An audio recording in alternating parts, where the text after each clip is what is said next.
তোমরা শেখ হাসিনা আপনাকে ছাড়িয়ে গেছেন নিঃসন্দেহে। আমি মজা নিয়ে বলছি না স্যার, আমি অত্যন্ত সিরিয়াসের সাথে বলছি। শোনেন, এই নির্বাচনে আমরা সবচেয়ে বেশি আজকে 12টা পর্যন্ত সাংবাদিকরা বারবার আমাদেরকে বলেছে কোনো অভিযোগ আছে কিনা, কিন্তু আমরা বলেছি কোনো অভিযোগ আমরা দিতে চাই না। বলে তো আপনি আমার সেম টিমে ভাঙিয়ে নির্বাচনটা এগিয়ে নিয়ে যাবেন ভাই।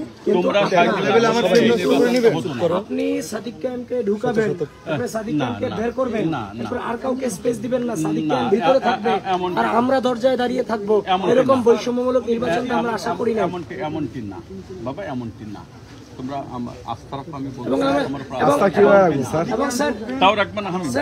স্যার এখন বিশ্বাস করবেন, রোকেয়া হলের ঘটনায় এখন আমরা চরম আশঙ্কাজনক পরিস্থিতিতে আছে। কারণ আমাদেরকে আমাদের যে প্রার্থীরা ছিলাম আমাদেরকে প্রথমে কেন্দ্রে প্রবেশ করানো হয়েছে। প্রবেশ করিয়ে প্রথমে ব্যালট বাক্সগুলো স্বচ্ছ কিনা কিংবা ব্যালট বাক্সগুলো ভিতরটা আমাদের দেখানো হয়েছে। শোনো বাবা, শোনো, তোমাদের পোলিং এজেন্ট আছে রোকেয়া হলের ঘটনার পরে এখন আমাদের ওই যে আগে থেকে ব্যালট বাক্স পুড়িয়ে রাখা হয়েছে। তোমাদের ভেতরে পোলিং এজেন্ট আছে বাবা,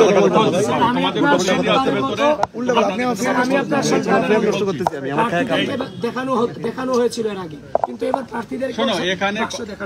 প্রার্থীদেরকে সকালে এই যারা টিভি ক্যামেরা আছে তাদের কাছে শুনি রাখো, প্রত্যেকটা বাক্স খুলে একেবারে টিভি ক্যামেরা কে দেখানো হয়েছে। শুনি দেখো যারা ক্যামেরা আছে এখানে শুনি দেখো। না না, ওনারা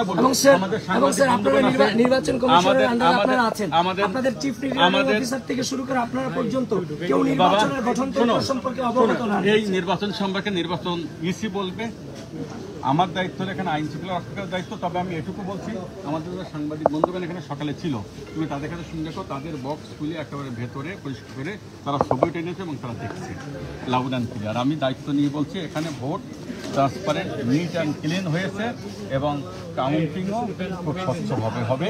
এখানে কোনো সন্দেহের কোনো অবকাশ নেই। সন্দেহ স্যার আপনারা তৈরি করে দিয়েছেন। আমি এই সেন্টারে কথা বলছি, আমি অন্য সেন্টারে কথা বলছি না। এবং